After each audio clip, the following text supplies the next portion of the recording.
guys, we've got a fun review today because we're talking about Jurassic World Dominion. As we reach the conclusion to another trilogy of Jurassic films that have had its fair share of highs and lows, much like the original Jurassic Park trilogy, I was going in hoping for at least a somewhat satisfying conclusion, especially due to the fact that we are bringing back the original characters from Jurassic Park, Ellie Sattler, Alan Grant, and Ian Malcolm, and integrating them with the Jurassic World cast. Set 4 years after Isla Nublar's destruction, dinosaurs now live and hunt alongside humans around the globe, but this fragile balance causes its own set of problems whether or not humans can remain the apex predator in this new era as they share the planet with them. After Fallen Kingdom was kind of underwhelming overall to me, I have to say Dominion was kind of an improvement. Sure, there are still flaws there, but it's kind of a semi-return to form here. While the horror elements of Fallen Kingdom were very good, I'm happy that Dominion is deciding to pivot back more towards the blockbuster style of filmmaking with a wide variety of fast-paced, exciting action sequences. We're very much going for the action genre again, much like the original Jurassic World. Since we have all of these dinosaurs in the real world, the possibilities are kind of endless when it comes to the style of action you can do, and they do a great job kind of incorporating all these different types of action sequences. Dominion probably has the most all-around dinosaur action of the entire franchise just due to the sheer variety of different dinosaurs, the dino chases, the dino fights in general. If you're a big dinosaur fan, this is like the film for you because it's pure popcorn entertainment, which, I had a lot of fun with. It's one of those films where you do kind of have to turn your brain off, which I'll get to later on in the review. There are some really awesome looking dinosaurs in the film, some of which have really big names that I'm really terrible at pronouncing, so I'm not even going to bother. But I think my favorite dinosaur out of the entire film as far as like newcomers is the Giga, the dinosaur that's been compared to the Joker for some reason. I still don't really understand that comparison even after watching the film. It's an extremely terrifying dinosaur. I can understand the fear aspect, but I just don't understand the comparisons to Joker. I just think it's kind of funny. It's pretty great to me that we once again went back to the mix of practical effects and CGI for the dinosaurs. The CGI for the dinosaurs is really great in this film.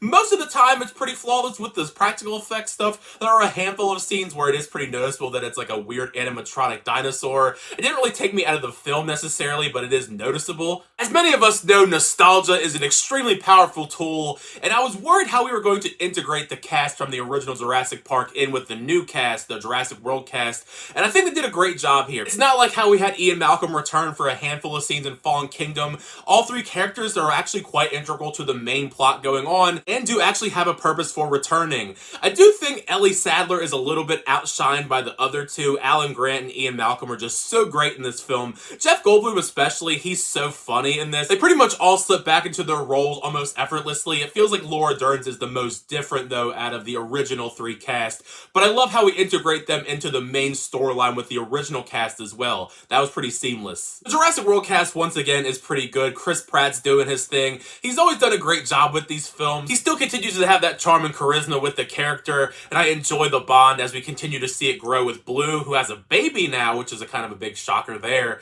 I think Claire is probably the better of the two in this film though. She's a character that I've kind of enjoyed quite a bit in the last two entries, but I think this is her best entry out of the three in the trilogy. She gets some really great standout moments here. We do have a few newcomers to the cast. The most memorable one probably is DeWanda Wise. Her character Kayla has some really badass moments in the film, but there's really not too much depth through the character, which is kind of a disappointment here. It's something that I think we are setting up for maybe potentially down the road, whether it be another films franchise or a series or whatnot, because it's a character that has a lot to it, but we don't see a lot of that explored here. With this sort of being billed as the big epic conclusion to this new trilogy, I was kind of hoping that we were going to have something else different here when it comes to the all-around story. For the most part, it's pretty much the same story that we are always dealing with in these films, which is kind of frustrating. I was hoping the formula would change up a little bit, but we do have another very goofy, over-the-top villain on an island that wants to exploit dinosaurs, and he's completely ridiculous. I mean, he's pretty much literally chewing the scenery because there's a lot of scenes of him chewing,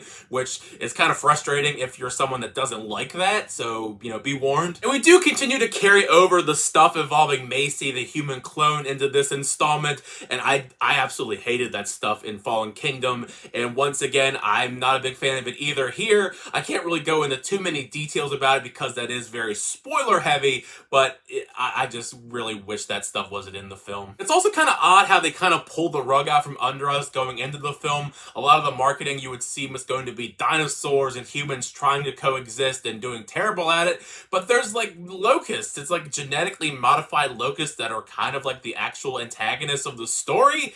Very odd development there. Was not what I was expecting, so if you're surprised with that, I guess good job, but it was just weird. All around, I just wish the story was a bit better in general. It gets a bit messy and convoluted like a lot of these installments do, and I think partially the reason it's doing that is because the film is so fast-paced for no reason.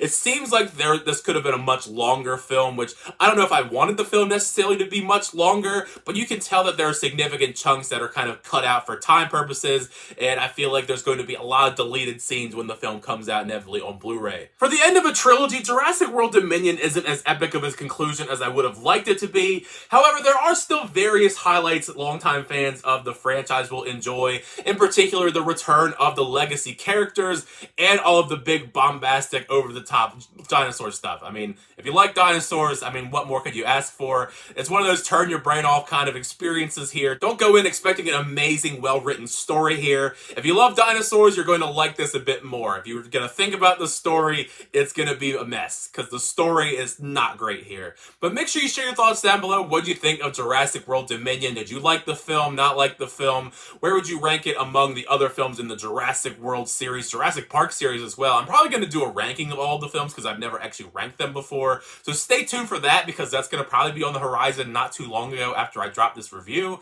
But anyways, thank you guys so much for checking out the review. I really appreciate that. Make sure to like on the video. Also subscribe to the channel so you're always updated by review restrictions, unboxings, and more. Next time, I'll see you guys later.